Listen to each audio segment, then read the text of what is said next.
Sí, yo sé que sí. Estoy segura. Entonces tú das clase también. Sí, en las noches 2 veces a la semana. ¿Para qué institución? Edutech se llama en Santiago. Yo lo he escuchado. Sí, he visto cierta viralidad de alguna de sus publicidades para algunos diplomados que ellos imparten. Qué chévere. Tú tienes, bueno, tú tienes un temple de docente por algún lado. ¿Tú das clase fijo en algún espacio? Por ahora Por no, por ahora ahora no. no. Estoy buscando el espacio. O ¿Te sea, gusta? sí, sí. Pero el tema, tú sabes, propio que el proyecto. O sea, sobre la lectura ¿Cómo y eso. inició ese proyecto? Eso fue muy espontáneo.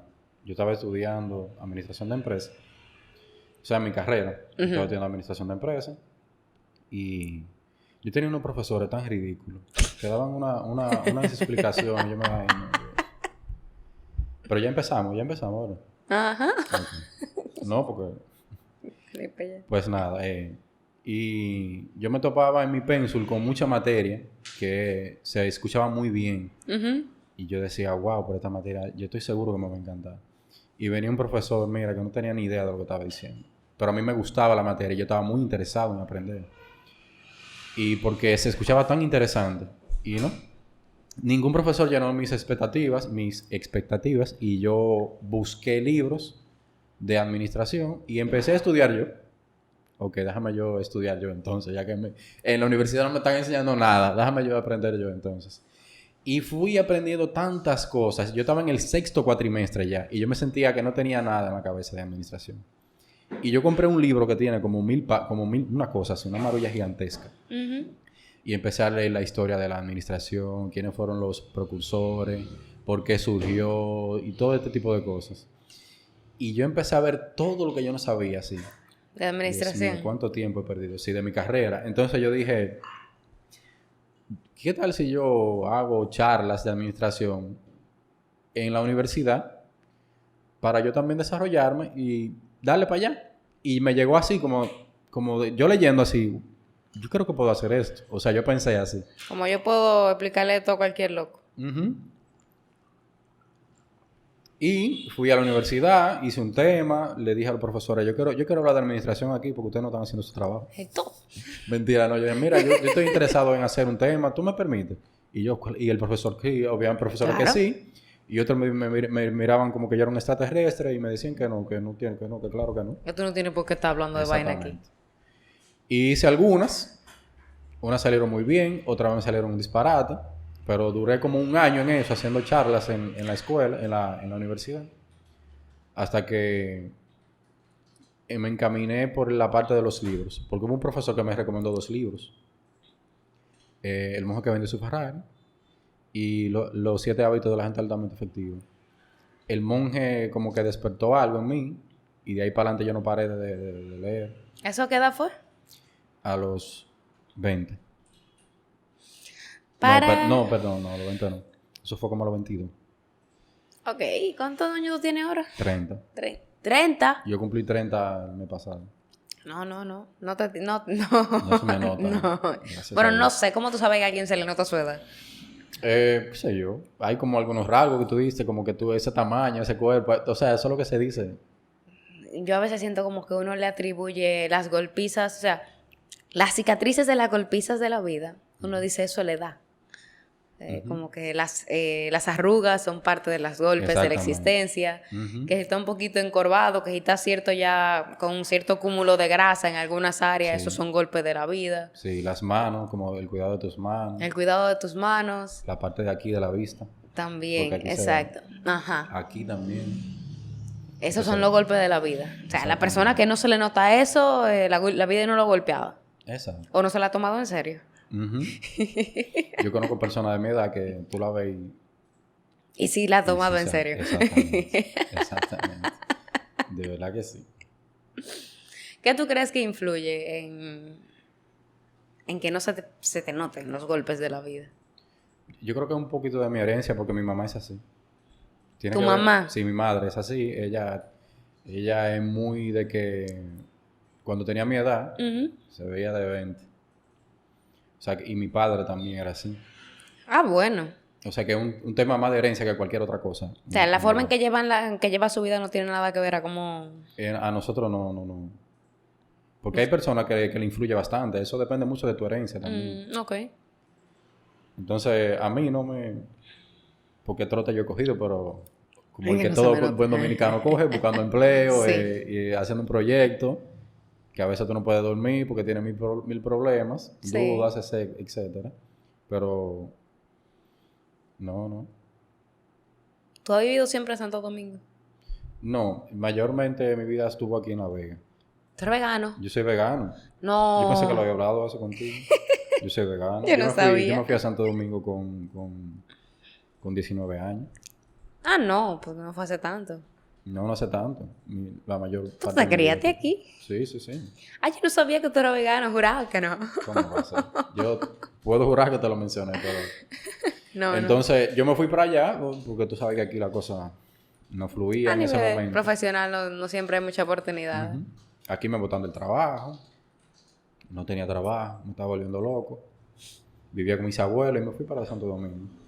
Así, un día después agarraste tu maleta. No. Realmente fue todo un proceso. Yo me fui para Santo Domingo prácticamente de un día para otro. Yo me fui un viernes en la noche a pasarme un día donde una hermanita, entre comillas. Le digo hermana porque pasamos mucha vivencia juntas en los pocos años que nos conocimos. Y amanecí allá el sábado. No, mentira. Llegué el viernes en la tarde con una mochila. Sí. Y en la noche le escribí a mi papá que yo me iba a quedar a vivir en Santo Domingo. Qué drástico. Y el fin de semana siguiente vine con un camión de mudanza para buscar una maleta con mi ropa solamente, porque obviamente yo siempre he tenido el concepto de que a mí todo lo que me han dado, mi interior estado bajo ese techo no me pertenece, sino que solamente, o sea, nada que tenga que ver con un cuarto, la cama, nada de eso, la ropa. Entonces vine, busqué eso y mi bicicleta y agarré para Santo Domingo. Muy diferente a mi historia. Sí, mi mamá se llegó a enterar de que yo no iba a volver a la casa como un mes después. ¿Pero en qué momento tú tomaste esa decisión? O sea, que tú dijiste, yo tengo que venir para aquí. Yo creo que yo estaba buscando sacarme de mi zona. Porque no sé si es que yo me acomodo rápido o que sencillamente aquí yo me sentía demasiado cuidada. Que en La Vega ¿A qué edad fue eso? Eso fue en pandemia, a mediados de pandemia. Oh, Sí, eso fue 2020, 2021, por ahí. 2021. A inicio de 2021, sí. Qué interesante, porque a mí, en verdad, la vida tuvo que darme muchas galletas para yo poderme ir para allá. O sea, yo estaba bastante cómodo aquí. Yo no quería despegarme de lo que yo conocía. Bueno, por... Todo eso. Pero la decisión no vino únicamente de mí.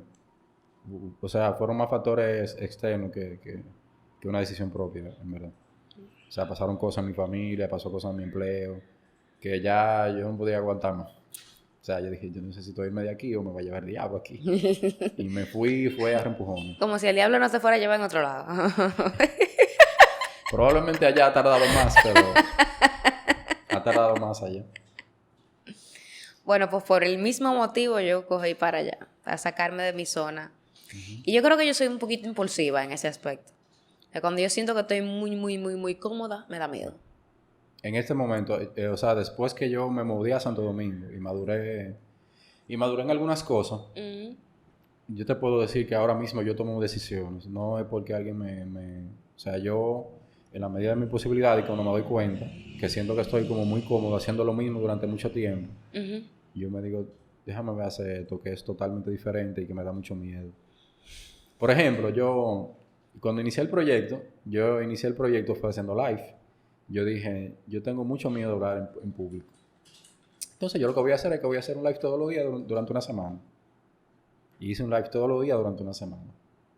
Entonces después, cuando me sentí cómodo en ese momento haciendo eso y hablando con gente personalmente, dije, ¿y si yo lo hablo frente a 100 personas? ¿Cómo me iría? Entonces fui. Hablé con unos amigos que son oradores, Julio, no sé si tú lo conozcas, Julio Monteverde y Francisco Montalvo en Santo Domingo. En Montalvo ese apellido lo he escuchado, sí. Ellos son, o sea, ya hacen conferencias. Y yo le dije a ella, mira, yo quiero presentarte un día. Y ellos me dijeron que sí. Y lo hice, me fue muy mal. Hice un buen tollo, hice. ¿Cómo tú defines un tollo en una Un conferencia? Cuando tú te quedas con la mente en blanco. Oh, shit. Mente en blanco, palabras repetidas, sin pausas. Ok. Todo eso en una batida, en una licuadora, en una batida. Entonces, en ese momento me fue muy mal, pero yo me sentí muy bien. Qué interesante. Yo me sentí muy bien porque había hecho algo que quería hacer, pero me daba mucho miedo. Y yo quería seguirlo haciendo. Y ahora tengo una conferencia en Acrópolis ¿Me sabía? el martes. ¿Cuál es el enfoque de la conferencia? O sea, Hábito de ¿tú te lectura para pones un todos. tema o tú te has mantenido dentro de esa temática de los hábitos de lectura? Yo me mantengo en el tema del hábito de la lectura porque lo que quiere hacer el proyecto es resolver un problema que está a nivel nacional, a los jóvenes, a los niños, a los adultos. Es algo, o sea, el proyecto lo que hace es explicar por qué pasa eso. Okay. Desde el aspecto general hasta el aspecto individual, porque hay factores que son culturales y otros que son individuales. Eso lo entiendo. Entonces, en la misma conferencia, ese tema lo vamos a tocar. Hábito de lectura para todos se llama. Hábito de lectura para todos. Sí, yo duré mucho tiempo buscando el tema. ¿Tú no crees que muchas personas quieren aprender a leer por la percepción que tienen de quién lee y no porque quieran leer de verdad? O sea, que quieren tener el hábito de la lectura por cómo se ve a la persona que lee, no porque a ellos les interese directamente ser lectores, sino por la idea que crea el hecho de que tú seas un lector. Sí, eso influye mucho. Hace mucho tiempo ya eso no pasa mucho. Se le llamaba a una persona que era muy culta, a una persona que desarrollaba sus habilidades intelectuales, artísticas, culturales del país. Pero ahora mismo cuando tú hablas de la cultura, y cuando una persona es culta, ya tú no sabes específicamente a qué se refiere. No. Entonces eso ha ido ya cambiando. Pero ahora mismo, te puedo decir, en los jóvenes que conozco y a las charlas que he ido, si a un joven le interesa leer, es porque está más interesado en la literatura, en historias, cosas que lo dividan de su realidad, para entretenerse. Sí. Entonces, he visto en los jóvenes que me comentan que buscan un escape en la lectura. ¿Es como un tipo de droga saludable? Ahora, espérate. ¿El uso de la droga es lo nocivo o la droga también sería nocivo? Antes de entrar otra vez a lo del libro. ¿El uso de la droga es nocivo o la droga es nociva? ¿O ambas? El uso depende de la droga, porque si estamos hablando específicamente de la lectura, Ok. no es nocivo. No es nocivo. Que el libro no es nocivo. El libro no es nocivo. Ahora, ¿la razón de uso? La razón de uso puede que sí. Okay. Puede que sí. Si tú lo haces con objetivos que no son tuyos y son objetivos externos, tú estás perdiendo mucho tiempo. Porque tú estás haciendo algo no porque te nace, sino para impresionar a otra persona. O en el caso de, cuando tú lo dices como escapar. Yo entiendo también que la lectura en algún aspecto puede convertirse en un mundo paralelo, en tu burbuja. Pero a fin de cuentas tú no puedes estar dentro de la burbuja todo el tiempo porque es una burbuja que se encuentra dentro de un océano. Exactamente, sí. Entonces, tal vez excelente punto. El hábito de la lectura con ese uso o esa motivación nociva dentro de una sociedad donde se aplaude la lectura puede pasar desapercibido como un daño que uno se esté haciendo. Sí. Analizando. Está interesante. Sí, claro, es un buen punto. Sí. Pero creo que aquí en general, te podría decir que el mayor problema es que a la gente sinceramente no le gusta leer. O sea, lo que tú mencionas, obviamente, es una muy buena reflexión. Sí, es una excepción. Pero es una excepción, sí. Muy excepcional. Pero generalmente todos los índices del país dicen que a la gente no le gusta leer. Le agota, no están acostumbrados, es un reto. También porque el déficit de atención se ha ido cultivando, la incapacidad de retener la atención por un tiempo prolongado, que es lo que requiere la lectura. Esos son factores de la persona. Porque hay factores que son individuales y otros que son generales. Por ejemplo, el factor general del país es la cultura que hay en el país. La cultura. ¿Cuál es la cultura? La ¿Qué cultura. incluye la cultura? Ok, bueno, la cultura por definición es... la cultura son tradiciones y hábitos de comportamiento que se pasan de una generación a otra. La cultura se manifiesta en la música, en la religión, en la cultura, en los medios de comunicación y en las personas que influyen en nuestra sociedad. O sea, tú ves la cultura manifestada mucho más en los medios de comunicación. Pues son patrones del comportamiento, lo que suele darse. Te voy a poner un ejemplo. Vamos a ver cómo ha cambiado la cultura dentro de los últimos 20 a 30 años. Vamos a hacer un ejercicio. Vamos a ver. Por ejemplo, en los 90, yo recuerdo, yo nací en el 92, pero entre esos años, yo recuerdo que se escuchaba mucho la música de Fernandito Villalona, Johnny Ventura, Mili Quesada, Juan Luis Guerra. En la cultura musical, esas eran las personas que influían en la música.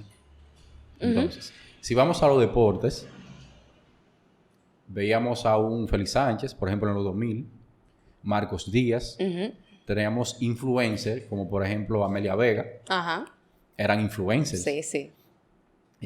Seguimos con los medios de comunicación. En los medios de comunicación teníamos a Rafael de Corporán de los Santos. Ese sí, Corporán, me recuerdo, sí. Teníamos a Nuria, que todavía la tenemos.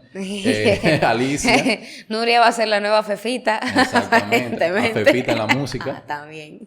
Entonces, ahí tenemos medios de comunicación. Tenemos personas influyentes y tenemos la música. Entonces, vamos a trasladar todo eso al 2000 y a la etapa actual para que veamos el cambio en la cultura. Drástico. En los 2000 a 2005 se creó Facebook, Hi-Fi, MySpace. Entonces, en el 2009 se creó Twitter, si más recuerdo. Instagram en el 2011, si más recuerdo. Sí, va por ahí. 2011, va por 2014. Ahí. Después se creó TikTok después de 2015, ¿no fue? Algo así. Porque no era un TikTok directamente, tenía otro nombre. Tenía otro nombre, no recuerdo el nombre ahora mismo. Pero se fue creando. Era Musicali. Se fueron creando esas herramientas para uno comunicarse desde un país a otro. Se creó el Messenger. O sea que la cultura fue tomando otra forma. Una transfiguración para poder ajustarse a la nueva socialización. A la nueva socialización, exactamente. Pero ahora, para conectar la cultura con la lectura, mira cómo la conectamos. La música, ¿quiénes influyen en la música hoy en día? El Alfa. Rochi. Rochi, sí. Toquicha. Toquicha, son sí. de las 3 personas que más influyen en la música. Toquicha es dura. Ella es dura. Pero ¿qué pasa? En los medios de comunicación, ¿quiénes influyen? Santiago Matías. Sí. Luini Corporán. Etcétera. Varias personas más. ¿Cuáles son los puntos de influencia de comunicación? El común denominador que más ve el dominicano son esos programas. Entonces, ¿quiénes son los influencers ahora mismo? Esa figura. Te voy a mencionar algunos rápidos. También ajá. La Mami Jordan, Carlos Montecu. O sea, Carlos que son personas Montecu, que sí. tienen una cantidad de público que lo siguen. Cantidad que son de mucho personas mayores. que lo siguen, sí. Ajá. Carlos Montecu, la Mami Jordan. Carlos, no sé si Carlos Durán aplique. Yo realmente no sé cuáles son los catalogados como influencers. Esos son influencers. Entonces, si tú miras la cultura en general de hace 30 años, con todas las cosas que tiene la cultura dentro, ves el cambio que hay. Un bicochito. Entonces, mira qué sucede, para ya resumir esa parte de la cultura. Hace 20, 30 años, tú tenías que ser bueno para ser un influencer en algo, en el deporte, en la música o en los medios de comunicación. Ahora tú no tienes que ser bueno en nada. ¿Consistente en algo? Consistente en algo. Basta con que tú digas algunas palabras y te haga viral. Justamente tengo un meet con una chama que es conocida por influencer. Ella tiene un gran material, es una gran persona. Digo material por los conocimientos que aplica, estudió psicología. Pero se dio a conocer como influencer bailando y haciendo frasecitas en TikTok. O sea, puede ser incluso diferente que la persona que sea influencer de ti, el rol que sea influencer de ti, ese personaje de ti, no sea tu personalidad completa real. Exactamente. Ni siquiera la que tú manejas siempre. Uh-huh. Y eso es peligroso también. Se puede convertir en una obligación para ti, tú desdoblarte para ser la persona que ellos conocen y admiran y a la que siguen y ser tú. Qué buena palabra, me encantó esa palabra, desdoblarte. Uh-huh. Entonces, vamos a suponer que tú te desdoblas y no eres realmente quien eres. Exacto. La persona que te va a seguir a ti se va a desdoblar también. De alguna forma. Claro que sí. Porque entiende que no necesita ser ella, y sino que tiene que hacer algo que tú estás haciendo. Sí, pero también porque entienden que para lograr lo que tú logras tienen que hacerlo de la forma en que tú lo logras. Y exacto. Entonces ellos empiezan, no es solamente, aquí no es desdoblarse, aquí es un rechazo y una máscara. Ajá. Porque la otra persona está mostrando algo de sí que sí es, solamente que no lo es siempre. Uh-huh. En cambio, el que ve desde fuera dice, ok, yo tengo que dejar de ser como soy porque eso no me sirve para conseguir lo que el otro consiguió. Uh-huh. Tengo que ponerme una máscara. Exacto. O sea, no es que yo voy a utilizar otros rasgos de mi personalidad, es que yo voy a negarme por completo, voy a parecerme a ti, voy a ponerme un traje de uh-huh. ti para ser como tú y lograr lo que tú logras. Exactamente. Entonces, antes, para seguir con la cultura, uh-huh. las personas a las cuales admirábamos eran ellos. Ellos. Personalidad. Y nosotros nos sentíamos orgullosos de esa persona. O sea, te lo digo yo como dominicano, yo me sentí orgulloso cuando pasó lo de Félix Sánchez. O sea, yo me sentí como alegre. Pero cuando pasan este tipo de cosas, que un influencer, ¿verdad? Sí. Ve la cantidad de jóvenes que tiene detrás y lo siguen, eso es peligroso. Eso es peligroso. De alguna forma es muy peligroso. Porque el joven está entendiendo que para salir adelante en el país no necesita estudiar, ni necesita ser bueno en algo, sino que con decir el Pepe. El Pepe. O con decir, ¿cómo esta muchachita, como dije? Potasio. Tú te vas a hacer de una buena lista de un media tour para que te hagan entrevistas para tú decir el Pepe y para decir potasio. Potasio. Entonces el joven, en su ignorancia, entiende que eso es lo que tiene que hacer para salir adelante. Pero no solamente por cosa de que el joven lo diga. También está el tema de que yo que trabajo en la parte de marketing y que nosotros intentamos mantener una estabilidad entre los valores de la empresa, los valores de la marca uh-huh. y los valores que puede llegar a tener esa multitud a la que nosotros podríamos necesitar llegar. Ahí hay un choque enorme, porque hay un momento en el que tú dices que para llegar a un punto intermedio, uh-huh. o nosotros rechazamos parte de nuestros valores y nos acatamos a los de esa persona para poder transmitirle el mensaje en su lenguaje, uh-huh. o intentamos atraerlos a ellos, a nosotros, pero eso es un proceso más complejo. Sí. Hacer que el otro convierta sus valores para acatárselo de la marca. Estamos hablando de un marketing que es hasta poco personal, uh-huh. porque las marcas no tienen una personalidad. Sí. Buscar a alguien que sea rostro. Aplatanarlo. Uh-huh. Entonces esa persona tiene que cumplir con los valores de la empresa. Y entonces, si queremos llegar a una multitud, y la persona que tiene la multitud son personas que no tienen los valores de la marca, que no tienen los valores de la empresa, se complica. Por eso el marketing de nicho, microinfluencer, ha ido cogiendo ese auge. Uh-huh. Porque son personas que tienen comunidades pequeñas, porque se han mantenido dentro de su rango, de sus valores, exactamente, de su forma de manejarse, no han cedido a lo popular. Uh-huh. Y se complica. Sí, se complica. Tú tienes un límite, o sea, manejarte por tus valores puede convertirse en una barrera en cierto aspecto, pero tú tienes que aceptar tú. No, como imagínate que tú quieres ser un influencer. Sí. Tú quieres ser una persona de impacto. No me gusta la palabra influencer. Tú quieres ser una persona de impacto. Uh-huh. Tus propios filtros se pueden convertir en barreras en algún momento. Sí. Pero esas barreras, tú tienes que aprender a soportarlas en los momentos en que se convierten en barreras, para después agarrarla, doblarla y utilizarla como un palo para seguir subiendo en la cima. Pero tú vas a tener que aceptar que son barreras cuando son barreras. Exacto, sí. Eso es lo que la gente no quiere aceptar. Y pasan. Yo he tenido que aceptarlo. Yo he tenido que aceptarlo porque cuando yo estoy hablando de lectura y de libros, yo siento que hay un choque. Uh-huh. Un choque hay. Y cuando voy a los programas que me dan 10 minutos y el que va a hablar de chisme, de farándula, le dan 20 minutos. Uh-huh. O sea, también como proyecto yo también me he chocado con eso. Sí. Pero es como simplemente mantenerte en el camino. Pero el detalle es que te lo aplauden. Pero no te lo aplauden, te lo felicitan, pero no te dan oportunidad para expandirlo. Se restan a la felicitación y ya. Exacto, sí. Eso pasa. Porque eso están buscando la multitud, están buscando el público. Sí. Y hay otra persona también que... Porque depende... Por ejemplo, tú tienes un enfoque, ¿verdad? Y va muy distinto a la masa, al común, denominador de todos. Siempre va a haber un espacio para ti, independientemente de lo que tú hagas. El problema, como tú mencionas, es tomar las mismas barreras para seguir escalando. Eso no es fácil. No, porque... Hay que mantenerse, de hecho, dándole a esa barrera. Y saber cuándo tú puedes agarrarla y doblarla. Exactamente. Ese es un bien baltrí.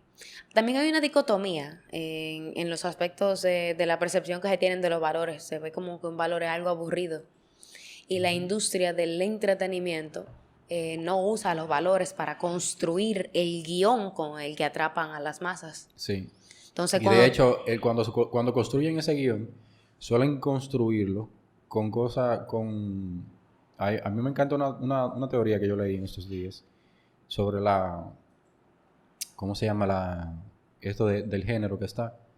La ideología de género. La ideología de género. Pero no ideología de género, sino la ideología. O sea, yo escuché a Agustín Laje decir que hay dos definiciones de ideología.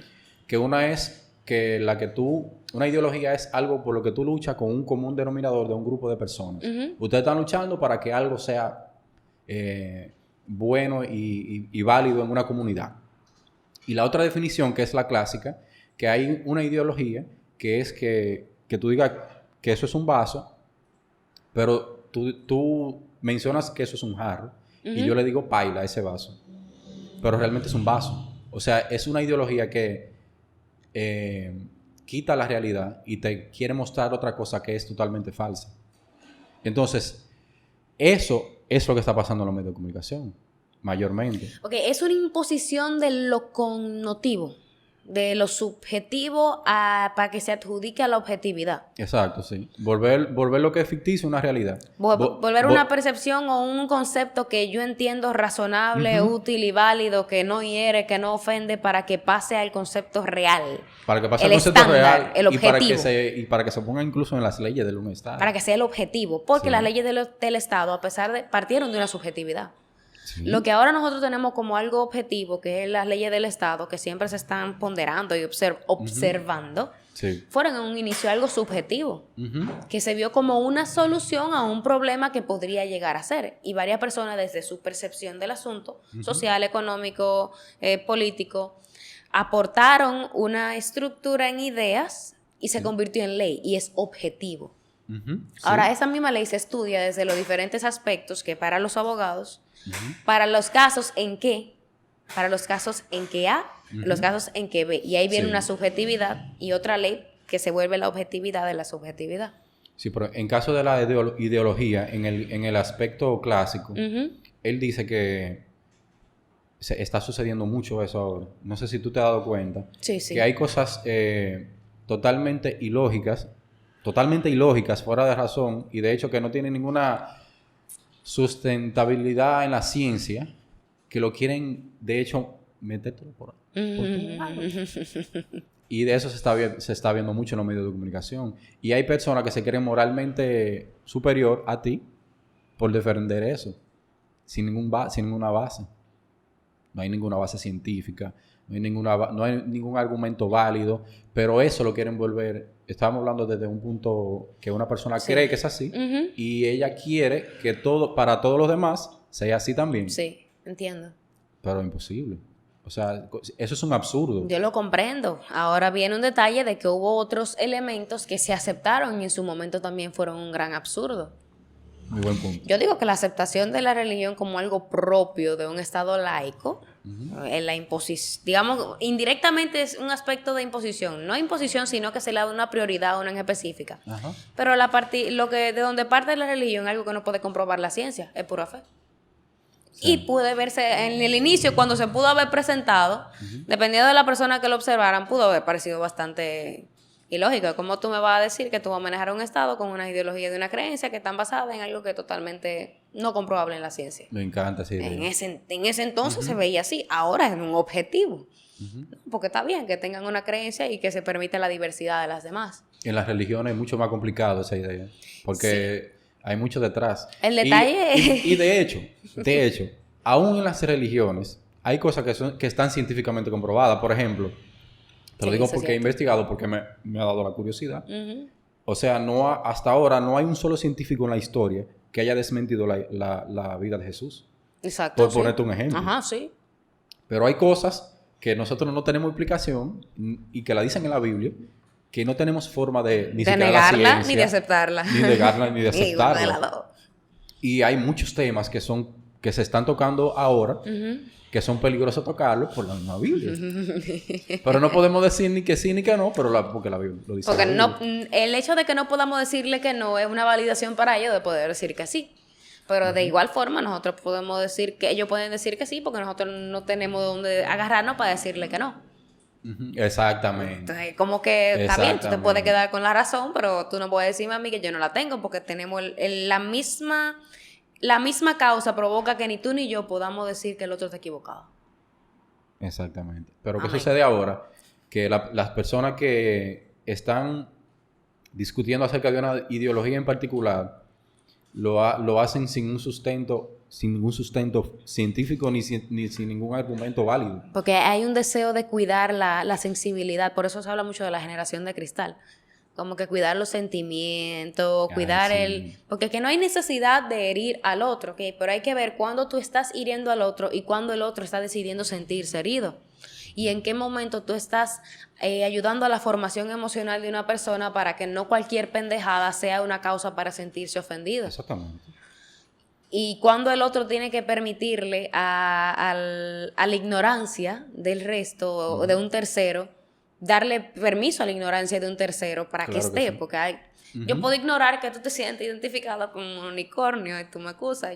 Tú tienes que acusarme el hecho de que yo ignore que tú te sientes identificado con un unicornio. Exactamente. No me grites. No te grites porque yo no te veo, o sea, porque yo no sé que tú te identifiques así. Yo tengo un concepto de unicornio, tú sabes, y tienen que tener un cuerno. Entonces, sí. tú no tienes un... Vamos. ¿Tú me entiendes? Por ahí va todo eso. Por a eso me refiero. Yo entiendo que tú puedes, por mi parte, con lo de la reestructuración del lenguaje no me involucro mucho porque no he leído sobre todo lo que incluye muchos elementos. En verdad, yo escuché un argumento de una persona que decía, bueno, imagínense que en aquel entonces eran puros hombres y pocas mujeres. No se tomaron en cuenta y que todos los hombres hacían una opinión, que podía orientarse el lenguaje a una connotación muy masculina. Ahora yo lo veo, yo me da igual, me entienden, mi objetivo es comunicarme. Claro. Tal vez por eso no se puso O, por eso solamente está O y no hay A, pero ok. El objetivo mío ahora es comunicarme. Sí. Ahora, ¿hasta dónde hemos llegado? Que una letra te ofende. Y que no resuelva ningún tipo de problema. Porque no resuelve ningún tipo de problema, pero... ¿Cuál es la definición que le hemos dado a inclusión? O sea, ¿qué tan insatisfechos estamos que queremos utilizar el cambio de una letra como algo para sentirnos aceptados? Exactamente. Y esa palabra es tan peligrosa, inclusión. Esa palabra es muy peligrosa porque tiene dos filos, pero la gente no lo ve así. La palabra tolerancia es una palabra con un filo muy fuerte. Pero la gente, en base a ese romanticismo, que hay que ser tolerantes, que hay que ser inclusivos, aceptan todo lo que venga sin preguntarse las cosas. Sí, pero hay que marcar la delgada línea entre tolerancia y respeto, porque es que se está confundiendo el respeto con la tolerancia. O sea, lo tienen muy mezclado. Yo misma no lo tengo tan definido 100%. De cuándo tú eres tolerante y cuándo tú estás siendo respetuoso. 100%. Porque entiendes que si tú toleras, tú respetas, pero hay veces que tú tienes que respetar sin tolerar lo que es. Pero ¿hasta dónde tú tienes que tolerarlo? Exactamente. Dentro de la línea del respeto. Entonces, en lo particular, yo dejo de tolerar algo cuando afecta a terceros y cuando puede afectarme a mí y a mi familia. Okay. Cuando veo personalmente una opinión de una persona o de un grupo que esa idea puede llevar a que una sociedad se deteriore o que mi familia de alguna forma se vea impactada, yo agarro ese micrófono y tú no puedes callarme. Y yo hago post en base a eso, o sea, en base a lo que yo estudio del tema que ellos mencionan. Falla. Y lo pongo, mira, sin la más mínima gota de ofender. Y se sienten ofendidos. Claro que sí. Porque es que hay personas que tienen una idea y no les gusta escuchar tu idea. Y Sí. a pesar de que estén equivocados. Vamos a ver, ese término de... Es tan, va que tú veas, la flexibilidad a la que yo he llegado de que cada quien puede manejar su idea siempre y cuando no haya terceros afectados y que la persona que esté causando ese daño no esté asumiendo como bueno y válido el que haya unos terceros afectados. Uh-huh. Cónchale, cuando tú me dices, ok, que la otra persona no lo acepte, yo digo, bueno, pero tiene la libertad de no aceptarlo. Es a dónde lo lleva el no aceptarlo. ¿A dónde nos lleva a todos también? Yo podría no aceptar algo que tú haces, pero el hecho de ahí a que yo agarre un bate y te caiga batazo, porque yo no lo acepte, es otra cosa. Claro que sí. Sí, porque, mira, yo puedo perfectamente no aceptar algo que tú estás haciendo. Y tú y yo quedamos enemigos y no hay ningún problema. Uh-huh. Pero si yo te permito hacer cosas, vuelvo y repito, que están afectando a más personas y que por tú decir eso, hay personas que se creen lo que te están diciendo y se están haciendo parte de ti y están haciendo eco de tu mensaje cuando tú mismo no entiendes tu mensaje. Entonces, ahí hay que ponerte un alto. O la razón de tu mensaje, porque muchas veces uno hace una construcción. O la razón de tu mensaje. A veces uno tiene hace una construcción de una ideología en base a, vamos, aspectos psicológicos, a heridas, a reacciones, a percepciones que uno tiene. Muy bueno. Y uno construye una ideología en base a eso. Entonces, cuando tú construyes en un hoyo, todo lo que tú haces, a pesar de que hay una construcción encima de eso, es para tragárselo. Sí. En la primera meneada, eso se va a tragar a todo el que se metió dentro de esa construcción. Exactamente. Porque tú construiste en base a una herida para tapar la herida. Para tapar la herida. Tú recurriste a creer en algo que te tapara ese agujero y tú dijeras, estoy haciendo algo al respecto, pero tenía que hacer una zafata primero. Exacto. Tú tenías que saldar esa herida. Tú tenías que ver quién fue o de dónde vino. O cuál es la causa, consecuencia de la misma causa de la herida. Exactamente. Pero eso uno vive reactivo, te digo. Crear una ideología con reactividad a algo que te hiere emocionalmente, no racionalmente, emocionalmente.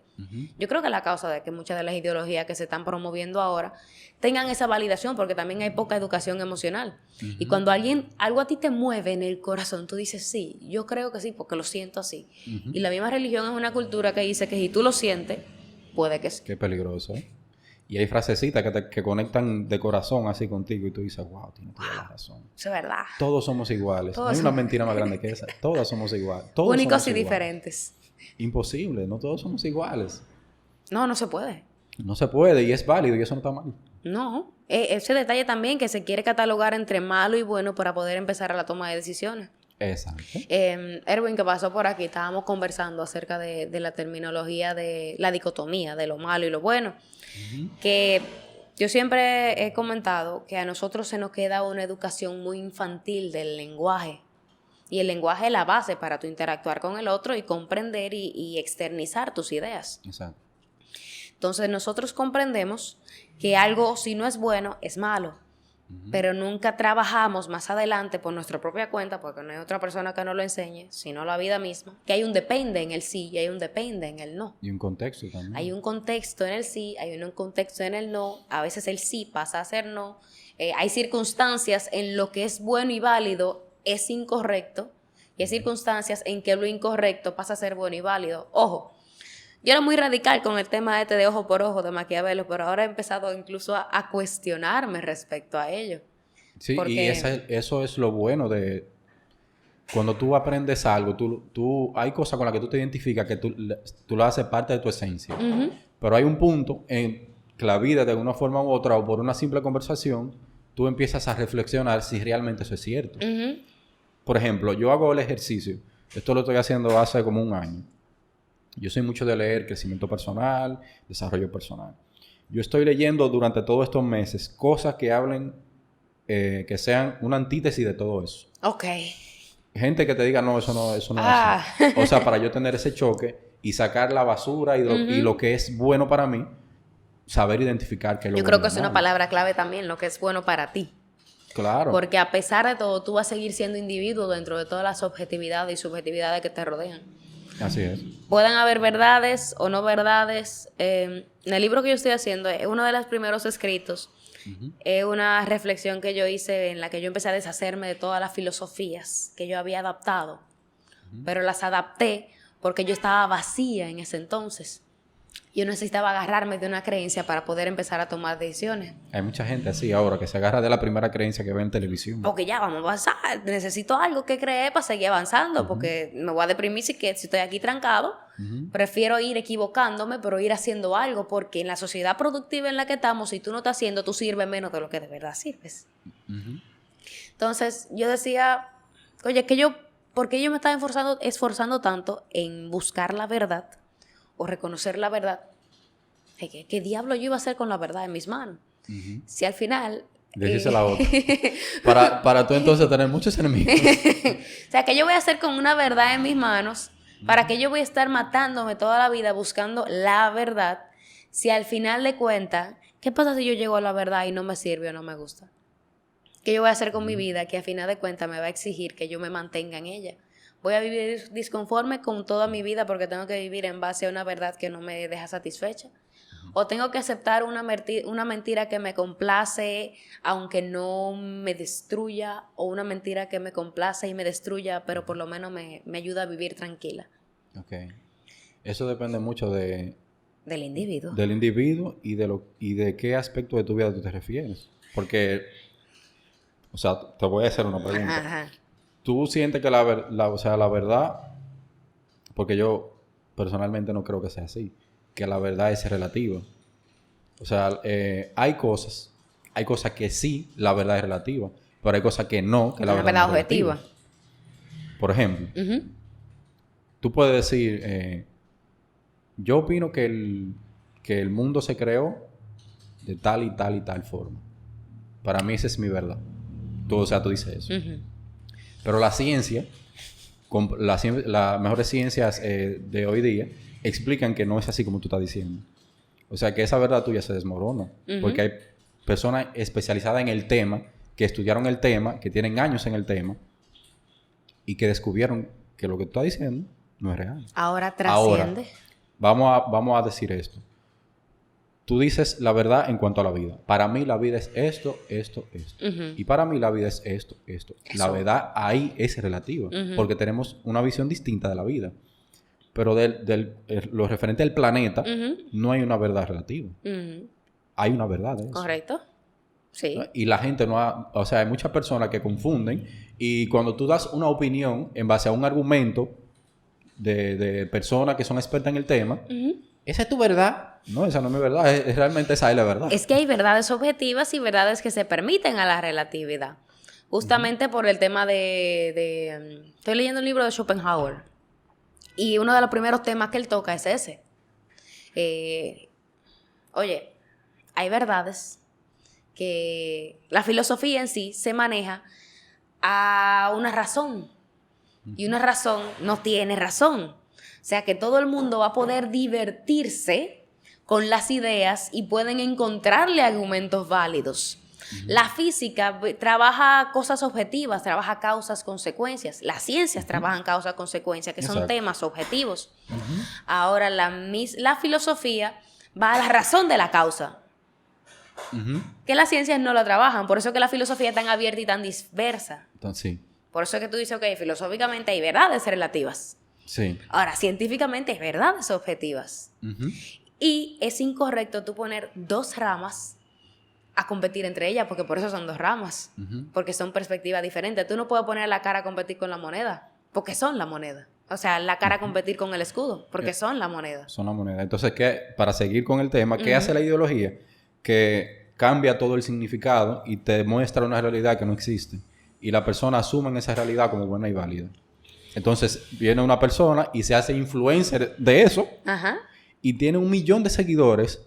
Y hay personas que conectan con esa persona. Emocionalmente. Sí, emocionalmente. Porque, mira, yo también me he sentido así en algún momento de mi vida. Pero lo que dice es falso.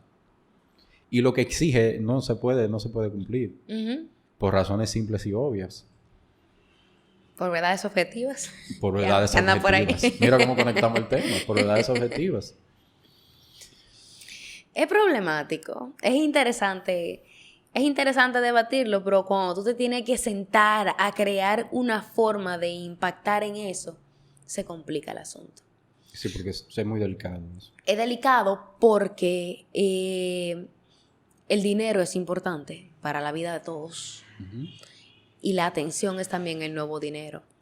Entonces tú no puedes jugar ni con lo que les da dinero, ni con lo que capta la atención de las multitudes. Y es totalmente normal que las multitudes tengan ese comportamiento de follow the leader.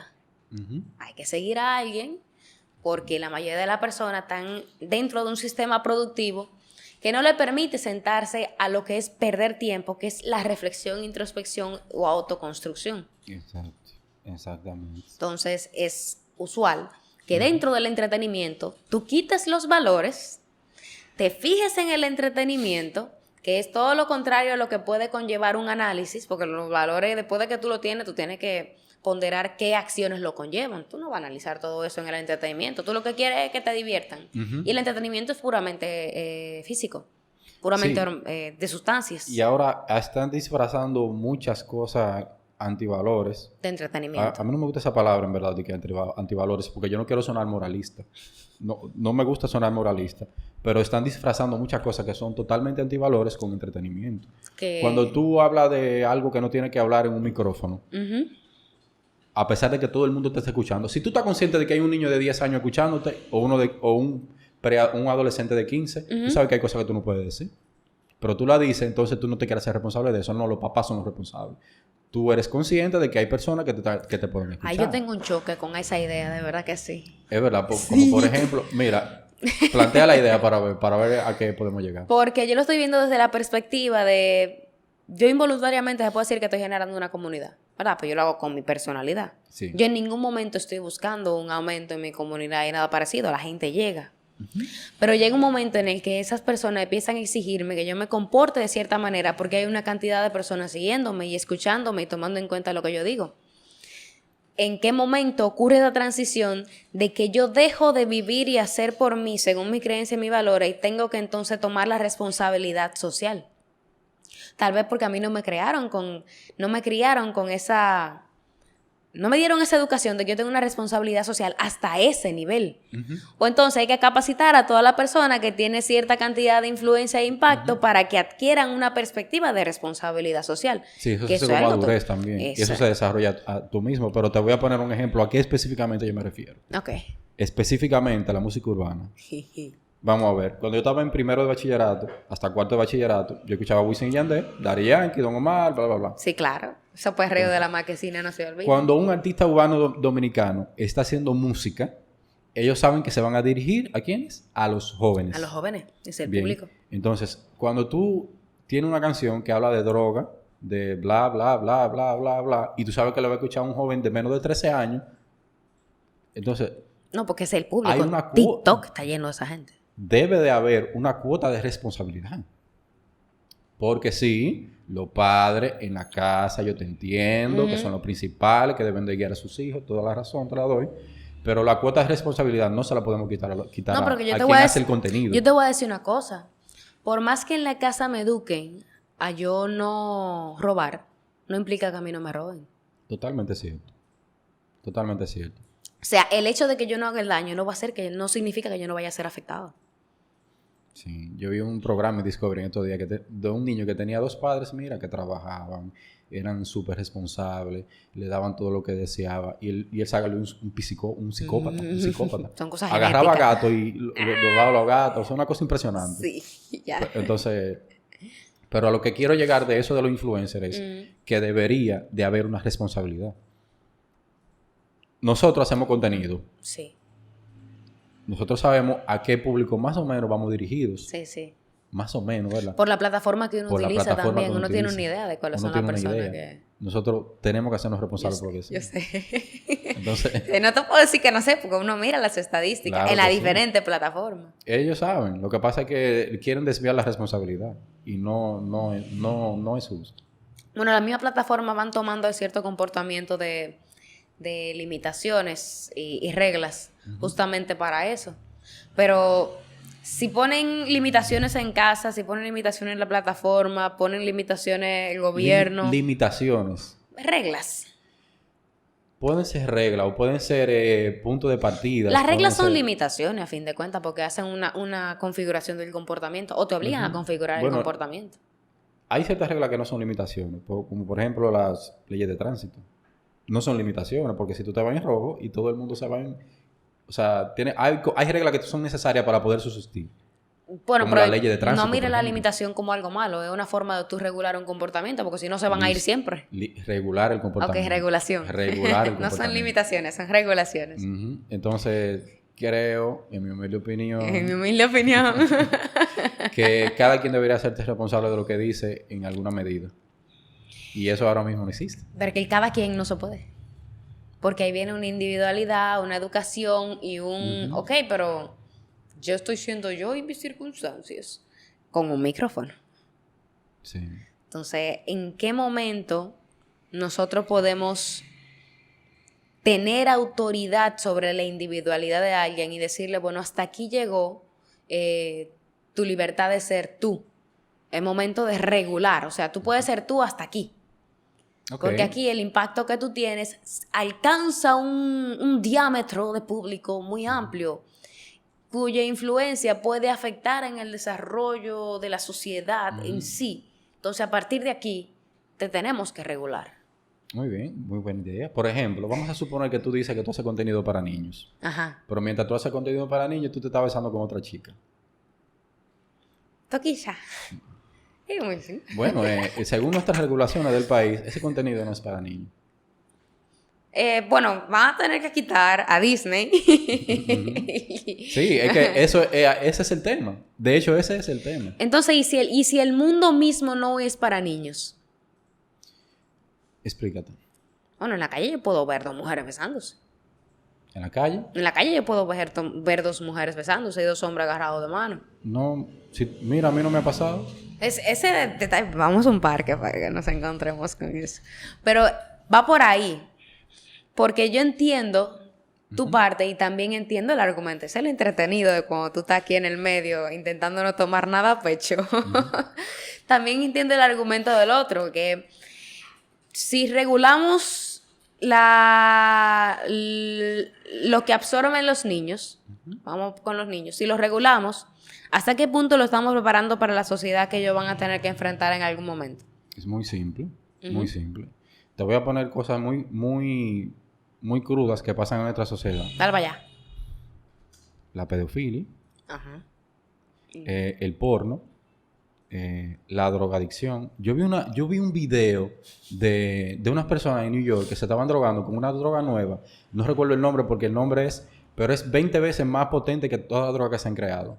Y las personas se ponen de tal forma que se quedan así, mira. Como los Sims. Sí, no, una cosa increíble. O sea, ¿tú has visto películas de zombies? Ajá. Una cosa impresionante. Te voy a mandar el video para que lo veas. Ok.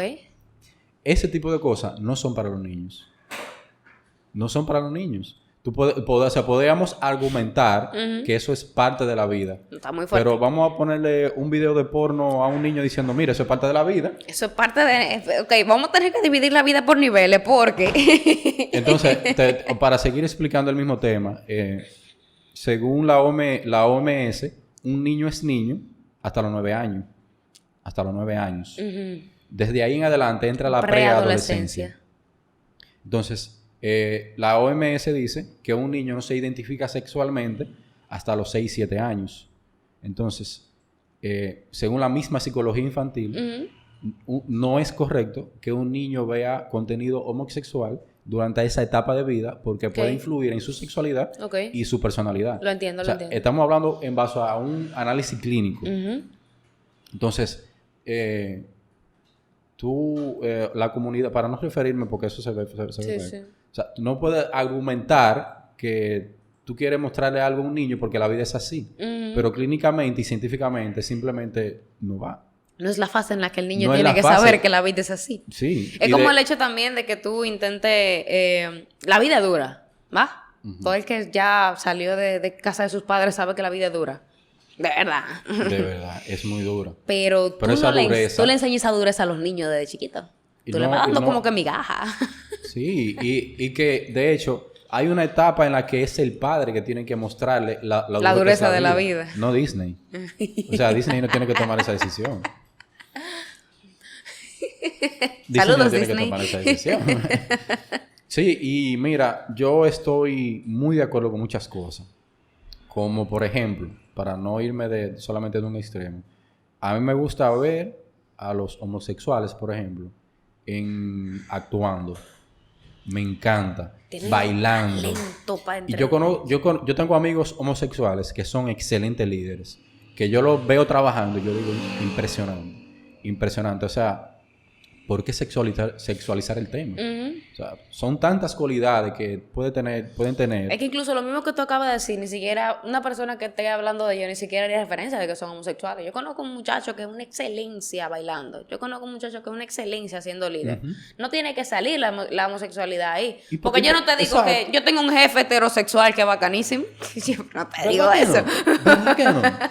Yo tengo un amigo, de hecho, que yo respeto mucho. Le tengo mucha admiración. Pero cuando tocamos el tema, nosotros bueno, yo no me acaloro fácilmente, pero yo le digo las cosas en base a lo que estudio, y que son un análisis psicológico, y que la misma organización internacional le dicen que no puede ser así. Pero él se siente mal. Se siente mal. Pero lamentablemente, ahí entra lo que es la tolerancia y la inclusión y toda esta cosa. Ahí viene. Tiene que tener un límite. Sí, sí. Tiene que tener un límite. Eso digo yo también, que dónde está el límite de la tolerancia, dónde está el límite de la inclusión. Y entiendo que el respeto, como no está tan definido, que como que un must. Lo mismo que pasa con el de yo decirte que tú tienes que servir al otro, que te lo enseñan desde chiquito, que tú tienes que ayudar a la comunidad, que tú tienes que ayudar a tu entorno, hasta un punto de que hacen que tú te olvides de ti por entregarte al otro. Pasa lo mismo con el respeto. Sí. Mira un punto importante del respeto. Tú te viste como un hombre y tú quieres que yo te identifique a ti como un hombre. Yo te respeto eso. Pero yo no puedo respetarte que tú le digas a mi hijo que la vida es como tú entiendes que es. Ah, exacto, ok. Sí. Que tú quieres educar a mi hijo como tú entiendes que la vida es, cuando es a mí que me corresponde eso. Hasta que el niño pase a ser a una etapa de su vida en la que él pueda empezar a tomar sus decisiones de cómo él quiere manejarse. Exactamente. Porque cada quien, cuando toma una decisión, tiene que aceptar las consecuencias que vienen con eso. Tú como padre, mientras el niño esté bajo tu tutela, el adolescente esté bajo tu tutela, las consecuencias de sus actos te caen a ti. Porque si un joven de 16 años, de 15 años roba, es a ti que te buscan. Sí. Aunque sea el que lo manden al reformatorio en caso de que, pero a ti que te buscan. Entonces tú tienes que tomar la responsabilidad de la percepción de vida que tenga ese joven hasta que salga de tu techo. O sea, yo lo encuentro bueno y válido. Bueno y válido, ¿verdad? Claro que sí. Tiene sentido todo lo porque que si dices. a mí me van a dar por lo que tú haces, será mejor que tú me escuches a mí. Si después de aquí, cuando las consecuencias te caigan a ti, tú decides hacer algo diferente, me va a doler. Pero que te caigan a ti, no me van a caer a mí. Listo. Entonces, mira, para seguir con el temecita tan bello ese de Disney. Me encanta ese tema. Tú quieres una inclusión.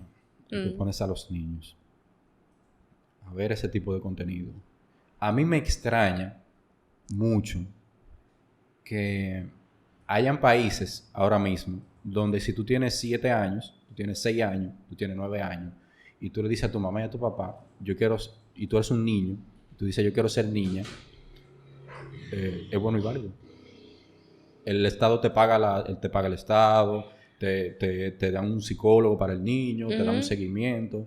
O sea, qué extraño que ahora en Latinoamérica estamos viendo este tipo de contenido y países más adelantados ya tienen a sus niños trans desde los 6, 8, 9 años. ¿Será que eso viene para acá? ¿Eso viene de camino? Yo siempre, incluso en la creación de contenido pasa eso. Europeo, americano, ¿verdad que sí? Norteamericano y luego latinoamericano. O sea que para mí eso es una proyección a futuro. Esa es mi opinión. En el presente. Esa es mi opinión. Eso viene para acá. Yo lo entiendo, Eso viene para acá. De hecho, de 3 a 5 años, no sé si tú recuerdas eso, si viste la noticia alguna vez, que vinieron juguetes en una temporada navideña que eran trans al país. No. Eso sucedió. Juguetes para niños. Dieron para afuera. Increíble. Y la gente, o sea, los padres se molestaron. En libros, no sé si también te has enterado, Eso en sí, libros en libros, sí. de niños explicando que hay más de 2 sexos. Hombre, mujer, trans, LGTB, bla, bla, bla. A un niño. Ahí entran los límites. Sí, pero mucha información para un niño. Se supone que en la escuela tú vas a estudiar matemáticas, español, También ciencias creo que hay que sociales. hacer una adaptación del sistema educativo, o sea, porque el sistema educativo está intentando incluir cosas nuevas, pero no la está organizando en base a la psicología de la persona. Exacto. ¿En qué momento pueden saber las demás variantes de la realidad? Eduardo una vez me dijo, o sea, yo le digo a mis niñas, otra persona que ha pasado por aquí, que en semáforo rojo no se dobla, no se avanza. Y aunque yo pueda doblar a la derecha, todavía no están en edad de entender que yo puedo doblar a la derecha y yo me tengo que quedar parado porque el semáforo está en rojo. Yo tengo que ir explicándole en que, a pesar de que está en rojo, va a haber circunstancias en las que yo puedo avanzar a la derecha. Pero hay una edad para eso. Hay una edad para eso. Creo Excelente ejemplo. que habría Me encantó ese ejemplo. Te Me lo encantó vendo. ese ejemplo. Te lo... Mira, necesito ir al baño.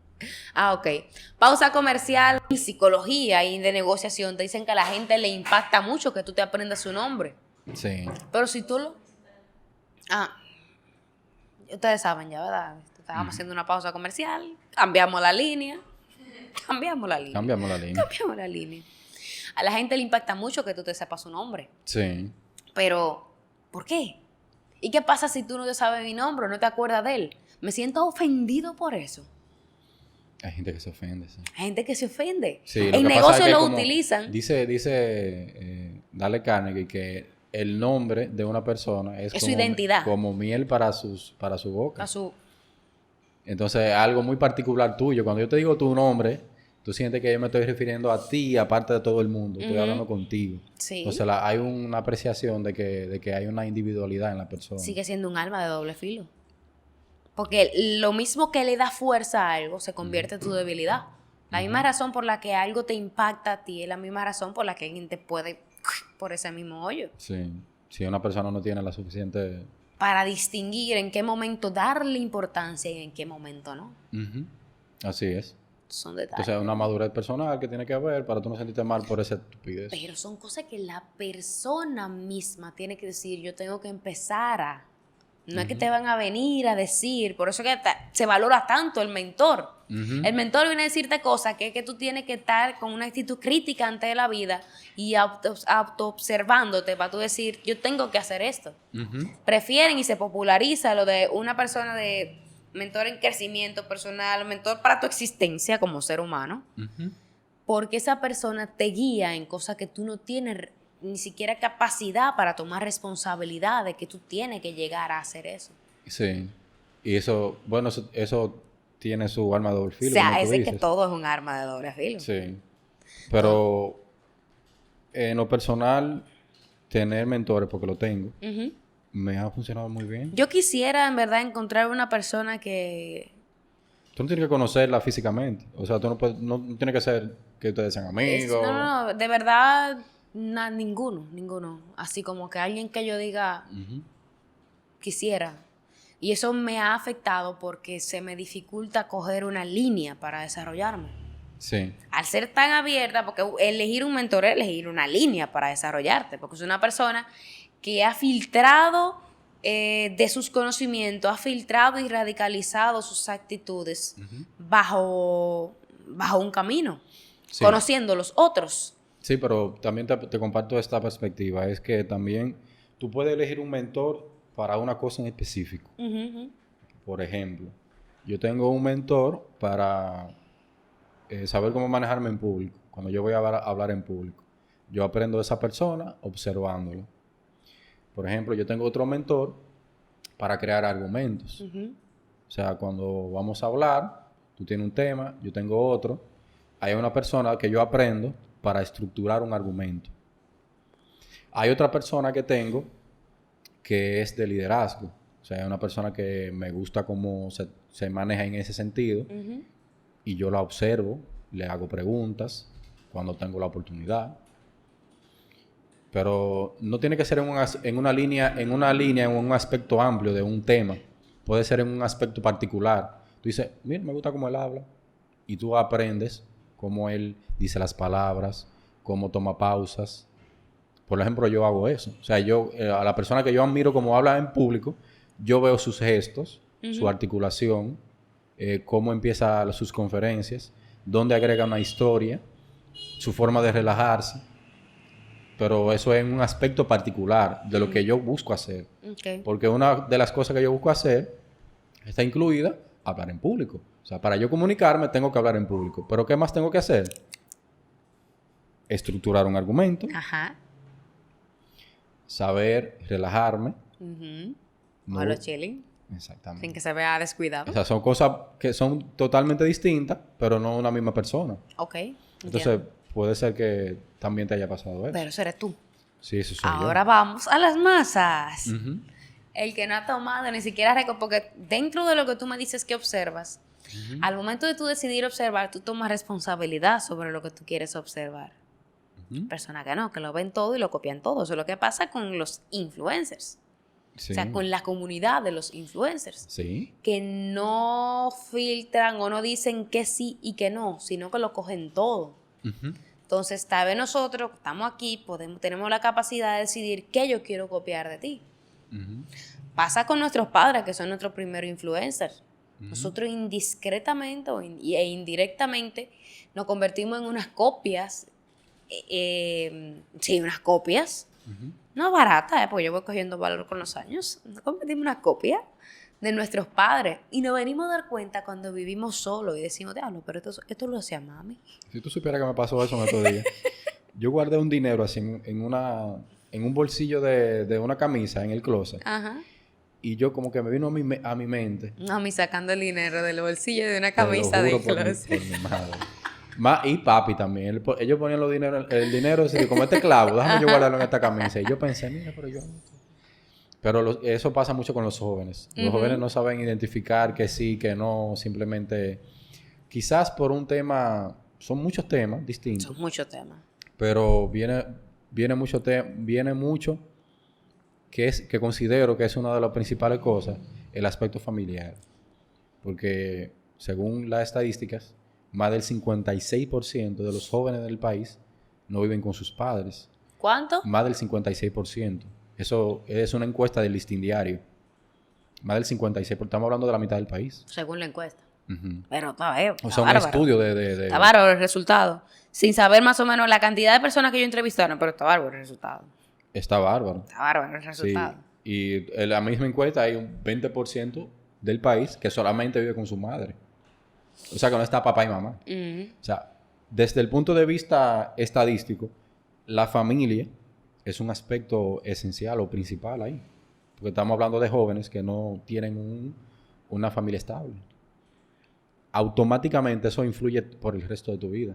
Sí. Lo que tú piensas, lo que tú copias. Si tú no tienes a alguien que copia en tu casa, te vas a buscarlo afuera. Claro, porque y de hecho lo vas a buscar aquí, mira.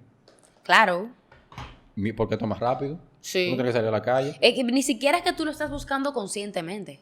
Excelente. Porque inconscientemente tú tienes un requerimiento externo, de cumplir con ciertos roles, porque tú eres hijo aquí en tu casa, pero en la calle tú puedes llegar a ser solicitado como ser el líder, como ser el amigo, como ser el buen estudiante, y tú tienes que llegar a buscar elementos para complementar tu actitud dentro de esos roles. ¿Y cómo tú lo haces si tú no tienes quien te lo dé? Tú no te das cuenta, pero tú empiezas a copiar actitudes que tú ves para poder completar tu perfil y tú decir... Bueno, tú ni siquiera lo dices objetivo, tú no lo dices conscientemente. Exacto. Tú dices, lo está haciendo, voy a probarlo. Inconscientemente. Sí, te da apoyo. Y lo pruebo. Y a veces me funcionó, yo siendo un niño, un joven, y yo sigo haciéndolo. Algo que tú decías del término de joven, otro tema que yo comparto mucho, es que hay adultos que tienen una mentalidad joven. Lo mismo del lenguaje. Muchas personas se manejan con un lenguaje infantil, de la dicotomía de bueno y malo. Sí. Lo mismo pasa hay adultos por ahí que van con una mentalidad todavía en pañales de la vida y de cómo procesan las informaciones, 100%. Aunque sean adultos. Y eso afecta porque entonces si ellos están como infantes, ellos están todavía con cierta inconsciencia, porque uno tiene niveles de conciencia. Hay un nivel de conciencia que te permite no observar directamente, pero te hace consciente de que tú tienes un inconsciente. Y tú puedes observar resultados de tus acciones que tú dices, ok, pero ¿de dónde vino eso? Sí. Hay personas que no llegan hasta ahí. Personas Cierto. que están en el hace, porque su infantilidad mental, su inmadurez mental, no le permite llegar hasta ahí. Por eso, de hecho, el proyecto también de llevar los libros a la escuela tiene mucho que ver con eso. Porque en un sentido práctico, los libros que están en las escuelas están estructurados para darte información acerca de la vida, para que tú no pases por ignorante. Matemáticas, ciencias sociales, ciencias naturales. Eso es para que tú aprendas a hablar en una sociedad. Pero en el sentido práctico de la vida, muy pocas cosas de esas tú las vas a utilizar. Por ejemplo, tú vas a salir del cuarto de bachillerato. Tú saliste del cuarto de bachillerato. ¿A qué tú vas al mundo? Muy probablemente a entrar a la universidad o a buscar un empleo. En ninguno de esos dos campos tú tienes experiencia ni tienes información. Entonces, antes de salir del cuarto de bachillerato, lo que quiere hacer el proyecto es llevar información para ese tipo de cosas. Ok. Por ejemplo, tú quieres buscar un empleo, ok, en la biblioteca de tu escuela hay un libro que te puede ayudar en eso. ¿Qué te interesa hacer? ¿Tú quieres hacer videos en YouTube? ¿Te gustaría cantar? ¿A ti te gusta? Tú eres una persona que eres muy artística, te gusta bailar, te gusta actuar. Hay un referente en la biblioteca para que tú lo puedas hacer. O sea, que el sistema educativo se encargue de darte cosas prácticas para la vida. Herramientas que tú puedas decir, pero yo tengo esto en la escuela y lo utilicé y me funcionó. Puede ser que no te funcione. Ajá, exacto. Y es mucho mejor tú tener la herramienta en un sistema educativo que buscarla afuera, con un influencer que te está mostrando algo que en realidad no existe. Que es ser influencer en base a temas que realmente no son la realidad. Sí, porque... Como por ejemplo... Es bastante utópico. Vivir del teteo 24/7. Eso no es real. O sea, eso se vende. Yo tengo amigos que es 24/7. Tú quizás conoces gente también. O sea, que no son amigos tuyos, pero tú la conoces. Sí. Wow, mira, fulano tiene 10 años bebiendo en esa misma esquina. No. Sí, real. Te lo digo honestamente. Yo vengo aquí a La Vega y yo veo personas que están en la esquina de hace 10 años bebiendo y jugando dominó. Ay. Te lo aseguro que lo veo. Diablo. Y yo lo voy a decir imposible. No puedo creerlo. Gracias a Dios que me fui. ¿Cómo es posible? Sí. Y entonces ese tipo de información, lo que quiere hacer el proyecto es llevar a las escuelas o llevarla a la universidad, porque también he tenido la oportunidad de ir a universidades. ¿Está chéverito? Sí. Está chéverito. Se siente bien, ¿verdad? Sí. ¿Sabes que Chomsky, otro filósofo, un filósofo más moderno, hablaba de que hay que dejar de ¿sabes? Que la filosofía puede llegar a ser poco útil. O sea, al ser tan variable, tan flexible, y la ciencia es tan radical, cuando es radical es más fácil tomar acción. Por eso que a partir de la ciencia muchas personas dicen, esto es lo que es y hay que hacer tal y tal cosa porque esto es lo que es. Sí. Entonces la filosofía, al ser tan flexible en las ideas, al jugar tanto en las causas, consecuencias, no es tan radical en el actuar. Sí, yo me di cuenta de eso en La República de Platón. O sea, es un libro un poco utópico. Sí. Tú dices, no puede ser. Pero tú consumes más filosofía y tú puedes sacar rasgos accionables. Pero Claro ¿qué pasa? Sí. El juego 100%. de la filosofía está primero en tu saber todas las posibles perspectivas que hay. Y porque eso sí es muy bueno. El rol de la filosofía debería y es ese inicialmente. Ahora se le está exigiendo, y es normal, que uno haga a partir de la filosofía. Tú ves personas que son filósofos pero no hacen nada además que filosofar. Luego llega el que politólogo, el que es sociólogo, que toma un poco de filosofía pero tiene ciencias. Y esos vienen a actuar directamente, esos roles vienen a actuar directamente. Y están exigiendo al filósofo que anda cuestionando que venga y haga también. Sí. Pero ok, espérate. Ahí viene mi palabra favorita, que es utilidad. Yo hablo de utilidad en marketing, hablo de utilidad en filosofía, hablo de utilidad en todo. llega un momento, el mismo Chomsky dice, hay que hacer a la filosofía útil, porque no está cumpliendo un rol en esta sociedad productiva, que es de un hacer. Pero no se puede hacer sin antes pensar. Digamos que ya la filosofía hizo toda la paja que se iba a hacer. Sí. Ya, ahora eyacula y tengo un muchacho. Eso es lo que viene a ser la utilidad. Todas las personas que tienen un pensamiento crítico. Pues esa es mi palabra favorita de la filosofía es esa, pensamiento crítico. Si hay algo que yo he podido aprender y moldear en el aspecto práctico de la vida diaria y de las decisiones que voy a tomar, es el pensamiento crítico. De hecho, a todos los libros ahora que leo, porque inicialmente cuando era un lector iniciante, yo daba por bueno y válido lo que decía el autor. Exacto. Grave error. Es un grave error. Siempre, cuando una persona me está contando de un libro, mire este libro, dice esto, y yo lo veo súper emocionado. Yo le pregunto, ¿qué tú piensas acerca de eso? Se le baja la nube a Goku. Sí, y eso, sí, fuerte se baja. Tengo un amigo, en la última reunión de lectores que tuvimos, que él está leyendo Los secretos de la mente millonaria. Y cuando yo leí ese libro, yo no estaba haciendo el ejercicio que hago actualmente. Y yo cometí el error de dar por bueno y válido lo que dice el autor. Grave error. Entonces, cuando él me fue a contar su experiencia con el libro, yo le hice la pregunta, ¿qué tú piensas acerca de eso? Y él me dice, no, yo pienso que porque el autor dice esto, sí, pero tú me estás diciendo lo que dice el autor. Ajá, ¿qué tú piensas? Lo que tú piensas. Entonces, cuando tú buscas ese pensamiento crítico a través de cualquier libro que tú estás leyendo, tú buscas ese balance de lo que es real y de lo que es mera motivación. Yo creo que la lectura hay que darle una estructura también. Yo, por ejemplo, cuando empecé a leer, el primer año leí 24 libros. En el segundo año, cuando yo llegué a la conclusión de que qué diablo yo voy a hacer con la verdad para que yo la estoy buscando, yo le bajé al libro, leí solo 12. Ahora tengo como 2 o 3 años que no paso de 6 libros, pero porque yo hago un ejercicio. Después de la lectura o después del libro. Todo lo subrayado y todas las ideas generales que observo, me pongo a analizarla y a desarrollar un artículo en base a eso. Un artículo en el que yo exprese, conectando con otros temas que yo conozco y juzgando la validez o invalidez de esa frase subrayada. Yo duro muchísimo para leer, por eso. Pero yo salgo de un libro sabiendo lo que yo pienso del libro y sabiendo el libro. Sí, a mí me encanta todo eso que dice porque hay personas que sienten una presión grupal cuando tú dices, yo me leo 3 libros en una semana y la persona que te está escuchando siente, yo soy un estúpido, yo lo que me leo un libro al mes o un libro cada 2 meses o un libro cada 3 meses y eso simplemente no tiene nada que ver. Tú cuando tú te leías 20 libros al año, yo viví esa etapa. Eso es simplemente una sed de conocimiento que uno tiene. Sí. Tú te identificas con un tipo de contenido y tú tienes sed por ese contenido y tú te sacias de ese contenido. Exacto. Hasta que llega un punto de una madurez que tú dices, como tú dijiste, como que, no sé si quizá tú fue una reflexión personal o vino de un externo, porque puede pasar de distintas formas. A mí me pasó que yo lo vi en un video. Hubo un tipo que dijo, eso no funciona.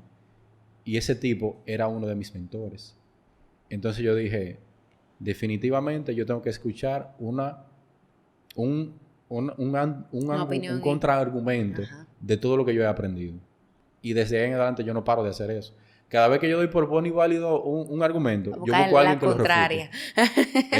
Eso es muy bueno. Y eso ir en contra del mismo algoritmo, por cierto, porque el algoritmo de las redes sociales va a favor de tu argumento, de tu comportamiento, sigue tu tendencia. Y eso es algo que está reforzando mucho la intolerancia.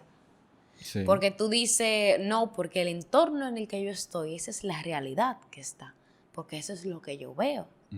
Entonces, se les olvida que hay un mundo fuera del algoritmo que está preparado para satisfacer tu sensación de tranquilidad, de felicidad, y eso va relacionado a tus creencias. Hay un algoritmo contrario al tuyo, por si tú no lo sabías. Sí. Hay un feed que tiene todos los argumentos válidos en contra de lo que tú estás viviendo y argumentando y lo que tu feed dice que es. Aquí todo el mundo viste de rojo y tú ves un feed que todo el mundo está vistiendo de rojo. En el celular de otra gente todo el mundo está vistiendo de azul y ellos creen que esa es la realidad. Sí, y tú sabes qué es lo chévere de eso, que si tú no tienes ese contraargumento, tú no, muchas veces no sabes identificar la verdad de la mentira. Correcto. Porque, por ejemplo, tú y yo estamos teniendo una conversación y tú estás hablando de un tema y yo he escuchado de ese tema exactamente lo que tú dices, entonces yo lo voy a dar por bueno y válido. Exacto. Pero si yo investigo el tema a profundidad y yo te escucho, yo puedo identificar lo que tú estás diciendo, que es verdad y que es falso, en base a un estudio de personas que son expertas en el tema, no que están dando una opinión, porque ahí viene el problema.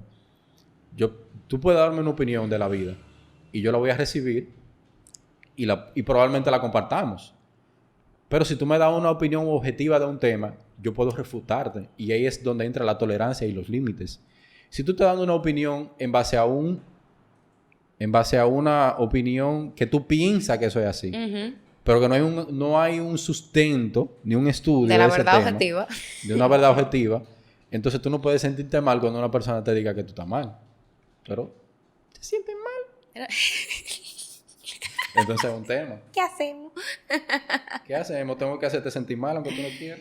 No, es que uno no está buscando hacerte sentir mal. Simplemente te estoy invitando. También está otro detalle. Que yo digo que la gente estamos tan sensibles que a la verdad le estamos poniendo condicionantes para ser dicha. Sí, que si tú vas a decir algo, tienes que decirlo en un tono de voz de esta manera, en un momento en un público de esta forma, con este tipo de palabras. Primero, estratégicamente para que sea absorbido el mensaje. Sí. Pero el uso de la palabra, cuando tú haces uso de sinónimos, uso de cambios de tono, el verdadero mensaje se oculta. Y ahora, en otra perspectiva, te piden exactamente eso mismo para que el otro no esté ofendido. Exactamente. O sea, es válido desde una perspectiva mercadológica, ¿verdad? Para que el mensaje llegue, no llegue el mensaje, llegue a una parte del mensaje por todo el maquillaje que le ponen. Sí. Pero en algún momento le van a tener que echar agua, van a tener que tirar a esa mujer a la piscina y tú vas a ver que no está tan bonita como te la quisieron pasar. Pero ya la conociste, eso es lo que van a decir. Ya por lo menos la conociste a la chama. Y eso, mira, el choque más grande ocurre con la religión. Ese choque de que, ay, pero tú eres ateo. Ay, pero y mira, y de hecho, lo que ayuda a la filosofía es justamente, mira lo que yo hice en estos días. ¿Tú sabes que yo me senté a escuchar en estos días a un ateo? Y un ateo que es brillante. Uno de los mejores libros que yo he leído en este año lo hizo un ateo. Y yo ¿Cuál es? Se llama 21 lecciones para el siglo XXI. Ese libro yo lo tengo en lista justamente por lo que... Y que es el por autor la de reunión. Sapiens, que es el autor de... Lo tengo en Homo Sapiens, que sí. Homo Sapiens. Yo lo tengo en lista porque de lo que se comentó en el grupo de lectura y de lo que yo busqué más adelante, el libro tiene una redacción muy, muy, muy objetiva. Muy objetivo. O sea, a pesar de su postura personalmente, las explicaciones que él da tienen bases muy objetivas y están abiertas a tu subjetividad. Eso es lo que te divierte. O sea, tiene una objetividad aquí que tú puedes adentrarla a tu vida en tu subjetivo. Yo lo hice. Porque hay subjetividades de otra persona que te están diciendo a ti que niegue la tuya para tomar esa. Sí, y él no lo hace. Exactamente. Él no lo hace. Él te muestra objetividad en el argumento. Y a mí me pasó eso. O sea, se cayeron muchas creencias erróneas que yo tenía en cuanto a ciertas cosas, temas religiosos, políticos y mundiales, en el mismo libro. Te recomiendo ese libro. Yo lo voy a leer cuando termine lo que estoy haciendo. Creo que lo voy a comprar en físico. En físico, sí, te lo recomiendo más en físico también. Para que lo tengas ahí, porque vas a ir a él varias veces cuando tú estés hablando de estos temas. Y cuando él dijo en una conferencia, recuerdo que, como ahora, que le preguntaron, ¿tú crees en Dios? Y frente a 1000 y pico de personas, dijo, no. Tranquilito. Y así mismo yo dije, yo tengo que escuchar lo que tiene que decir esta persona. Y eso te lo da la misma filosofía. Sí. Esa apertura a tú escuchar lo más que tú entiendes que tú dices, no, eso no puede ser, ese tipo no. Pero no, escúchalo. Sí, escúchalo. Esa parte no es que tú vas a volver la visión de él la tuya. Correcto. Es simplemente ver una perspectiva. Exacto. Yo tomé mucho de lo que él dijo y yo estoy 100% en la de decir, sí, eso es así como tú dices. Y en mucha otra parte yo digo, no, totalmente estás equivocado. Totalmente estás equivocado. Pero eso es lo bueno de leer ese tipo de cosas. Yo quiero leer Sapiens también ya. Yo Por ese voy libro. suave porque este de Schopenhauer me va a dar duro. El prólogo yo lo leí en una semana.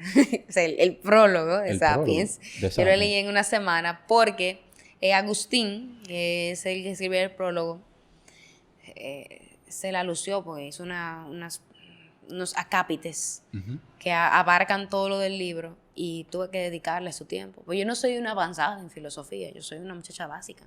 Ok. Y Schopenhauer era un poquito más avanzado, o sea, yo debía haber dado con Platón, Aristóteles, quedarme con esas lecturas, Ujú. pero quiero indagar para allá. Sé que voy a necesitar mucho soporte, pero no encuentro un soporte porque la lectura de filosofía no es tan dada así popularmente, No. más en carrera, y sé que voy a necesitar un soporte en esa parte. En ¿Le voy a dar? En cuanto a la lectura del libro, dices. Sí, un soporte porque cuando tú lees algo que se enfrenta a tus conocimientos actuales, número uno, y es que es muy avanzado, porque puede que tú estés leyendo las hojitas del árbol, pero tú, como conocimientos que tú tienes ya adentrado, todavía está en la raíz. Ujú. Ok, Y ya tú te estás entiendo. leyendo una hoja ya con todo y fruto. Sí, te Entonces tú vas a entiendo. necesitar a alguien que te ayude a conectar al nivel que tú manejas, o por lo menos te haga una traducción a lo que hace la raíz con el árbol. Porque ya la hoja está cogiendo sol, la raíz no puede estar cogiendo ese sol Sí, todavía. te entiendo. Te entiendo. So, es un proceso que yo lo admito, pero quiero enfrentarme a eso. Ujú. Sé que es igual que cualquier libro. Dicen que la Biblia, cada vez que tú la lees, por eso la leen todos los años, te enseña algo nuevo. Pasa con el libro, porque es que tú cambias. Ujú. No porque el libro cambie, porque tú cambias. Sí, eso es cierto. Y incluso en el momento de tu vida que tú lo lees, tú le prestas atención a algo totalmente diferente, que en otro momento, tal vez por tu capacidad, tú en ese momento no le prestaste tanta atención, pero estaba ahí. 100%.